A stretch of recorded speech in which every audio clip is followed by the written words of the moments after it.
조갑제 TV 시청자 여러분 안녕하십니까. 지금 새벽 3시입니다. 또 심야 방송을 하게 되었습니다.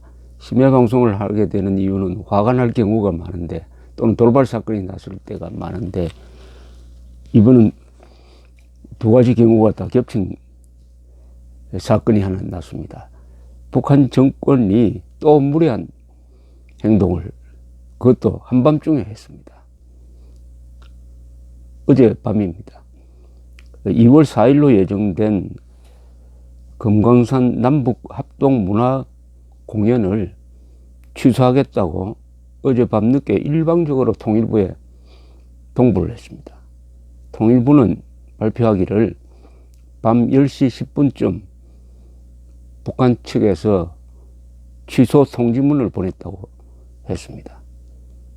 이 통지문은 말하기를 남측 언론들이 평창올림픽과 관련하여 우리가 취하고 있는 진정 어린 조치를 못 오가는 여론을 계속 확산시키고 있는 가운데 우리 내부의 경축 행사까지 시비해 나선 만큼 합의된 행사를 취소하지 않을 수 없다.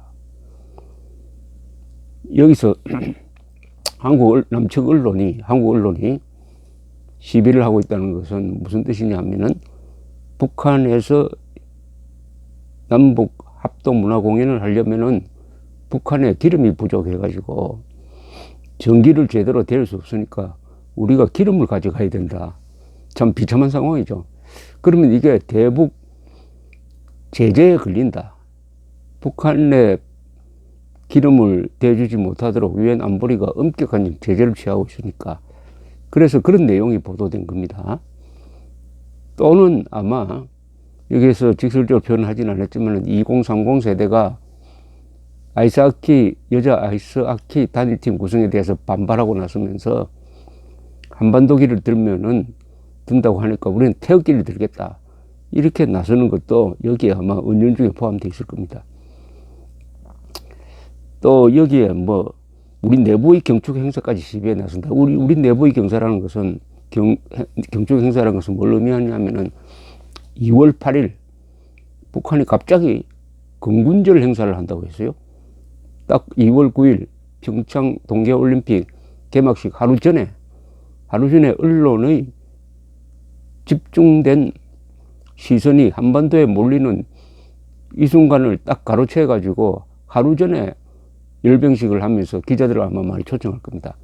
그러니까 이게 평창올림픽에 완전히 무임승차 해가지고 각광을 받겠다. 또 거기에 각종 무기를 등장시켜서, 핵미사일 관련 무기를 등장시켜서 핵 보유국이다 하는 것을 전 세계를 향해서 선언하겠다. 이렇게 나오는 데 대해서 한국 언론이, 우리 정부는 오히려 그건 우연히 날짜가 그렇게 잡혔다 해서 북한 정권을 펴는데, 그러나 우리 언론이 비판을 하니까 그걸 통해서 행사 취소하겠다, 이렇게 나온 것입니다. 통일부는 북한의 일방 통보로 남북이 합의한 행사가 개최되지 못한 데 매우 유감스럽게 생각한다. 남과 북 모두 상호 존중과 이해의 정신을 바탕으로 합의사항은 반드시 이행해야 한다. 이렇게 원론적인 설명을 했습니다. 이 금강산 남북 합동 문화 공연은 이 금강산 문화회관에서 열리게 되어 있었는데, 한국의 현대음악과 전통음악, 북한의 전통음악이 등장할 것으로 예상되었습니다. 그런데 우선 생각해 보십시오. 지금 금강산에서 처음부터 남북 합동 문화 공연을 한다는 것 자체가 이게 말이 아니죠. 금강산에 우리 2008년 딱 10년 전에 박왕자 씨가 구경하러 갔다가 북한군의 사격에 걸려가지고 피살되고, 그리하여 이명박 정부가 금강산 관광을 중단시키니까 북한에서는 그 금강산 관광시설을 자기들이 강탈해서 별도 영업을 하고 있는 이 현장에서 왜 남북한이 모여서 이런 행사를 합니까? 그 추운데 누가 그걸 구경하러 갑니까? 아니, 북한 사람들이 자발적으로 구경하러 갑니까? 남한에서 돈 주고 구경하러 갑니까? 쇼 아닙니까? 이게 정치 쇼죠. 스포츠 행사를 완전히 정치 쇼로 만드는데 우리가 합의해 준 것부터 처음부터 이 단추가 잘못 꿰진 것입니다. 자, 이제 이걸 갑작스러운 금강산 합동문화공연 취소로 이제 마식령 스키장에서 남북 스키 선수들이 공동훈련을 한 거, 이 합의는 또 어떻게 되느냐. 근데 이게 처음이 아니죠. 지난 20일에도 현송월이라는 여자가 포함된 북한 예술단이 오기로 했다가 한밤중에 일정을 중지합니다라고 통보를 했다가 그 다음에 불쑥 내려왔어요.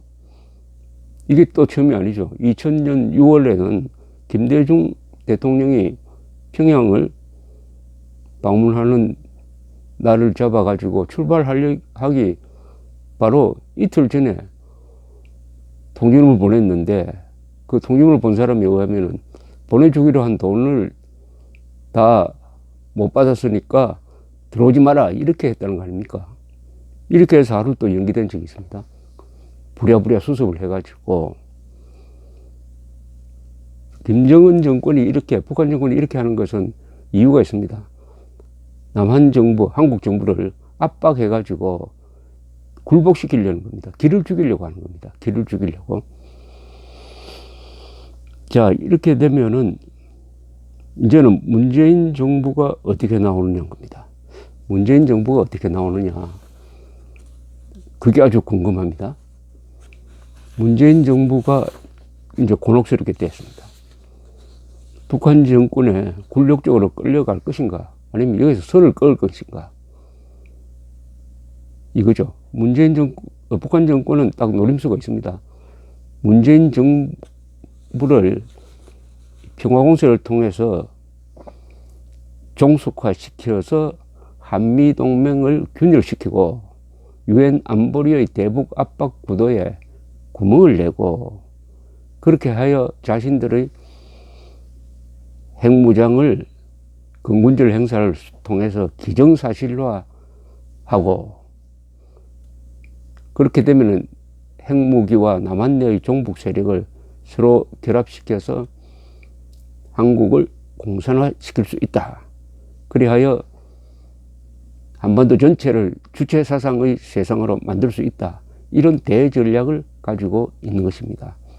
평창올림픽은 그런 구도를 만드는 데 있어서 절묘한 선전선동의 기회라고 파악한 거죠. 기회라고 파악한 것입니다. 더구나 문재인 정권이 들어서니까 문재인 정권 안에는 주사파로 의심되는 운동권 출신들이 보진해 있고 이 사람들을 다루는 것은 간단하다. 갖고 놀 자신이 있다.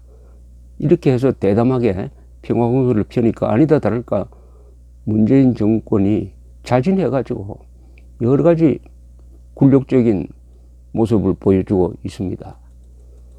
다만 북한 정권이 놓친 게 하나 있어요. 자존심이 상한 젊은 세대 20대 30대의 반발입니다.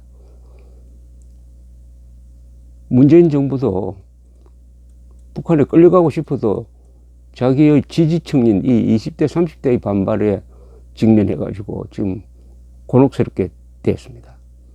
그러니까 북한 정권의 압박에 굴복하면은 지지율이 떨어지고 지금 개헌을 하려고 하는데 또 지방선거를 앞두고 있는데 그렇다면 정치적 동력이 크게 손상되는 것이죠. 그러니까 문재인 정부는 이제 고민입니다. 김정은에 끌려갈 것이냐, 그리하여 국민 지지를 잃을 것이냐, 아니면은 김정은 정권에 맞서야 하는데 맞서려고 하면은 그동안에 문재인 정권이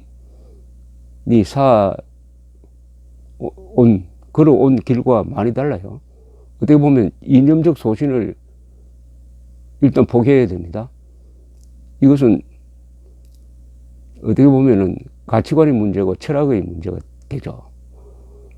이 좌파 세력이 매우 선택하기, 좌파 세력은 자체 궤도 수정 능력이 마비된 세력입니다. 자아를 부정하는 행동은 참 하기 힘듭니다. 그러나 정치라는 것은 어차피 여론에 따라서 움직이게 되어 있고 그 여론을 거스르면은 선거에서 지게 되어 있습니다. 선거에서 지면은 정권을 놓치게 되어 있어요.